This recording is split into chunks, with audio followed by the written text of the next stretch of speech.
म्हणून त्यांचं एकनाथ नाव याचा आपण थोड्या विमर्शन अभ्यास करूयात.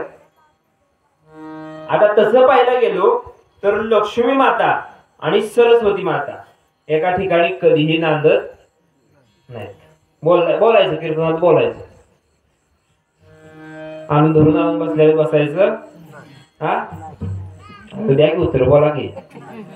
नाहीतर आपलं धरून आणून बसल्यावर बसायचं. हा बोलायचं. काय चाललं होतं?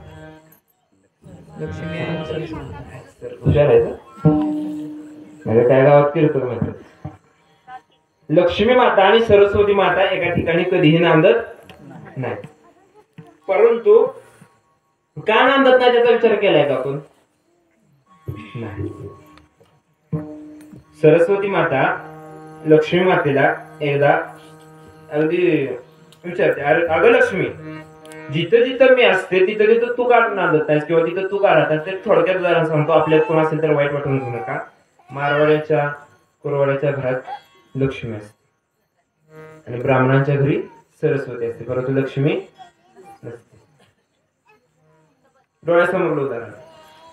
मग त्यावेळेस लक्ष्मी माता म्हणते, अगं मला कशाला विचारतेस का म्हणून आणत नाहीस, तू तुझा जरासा विचार कर. त्यावेळेस लक्ष्मी माता सांगू लागते की माझ्या पतीच्या छातीवर लाथ मारली तो म्हणजे एक विद्वान माणूस होता, विद्वान ब्राह्मण होता आणि त्याच्या घरी तुझं वास्तव्य होतं, त्याच्या बुद्धीमध्ये तुझं वास्तव्य होतं. सरस्वती माता तिच्या बुद्धीमध्ये वास्तव्यात होती. त्याचबरोबर माझ्या पित्याला म्हणजे लक्ष्मी मातेचा पिता म्हणजे कोण? समुद्र. त्या समुद्राला कमंडलू मध्ये शोषलं होतं.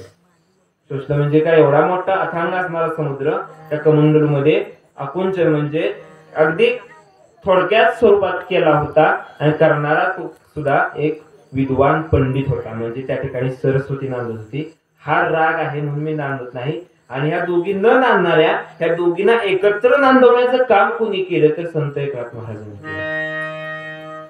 विद्वान होतेच आणि त्याबरोबर श्रीमंतही होते.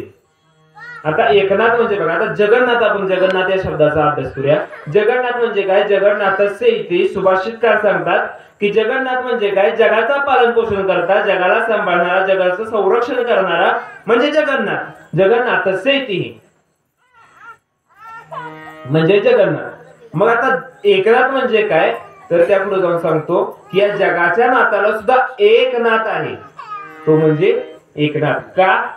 कारण त्या जगाच्या नाथानं सुद्धा त्या एकनाथाच्या घरी 1-2 दिवस नाही, 1-2 महिने नाही, 1-2 वर्ष नाही तर 36 वर्ष एकनाथाच्या घरी या जगन्नाथानं काम केले.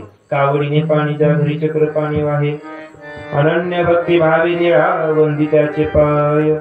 म्हणजे त्या जगन्नाथानं 36 वर्ष त्या एकनाथाच्या घरी काम केलंय म्हणून ते एकनाथ महाराज या जगाचा नाथ म्हणजे जगाच्या नाथाला सुद्धा एकनाथ आहेत, ते एकनाथ महाराज ठरले.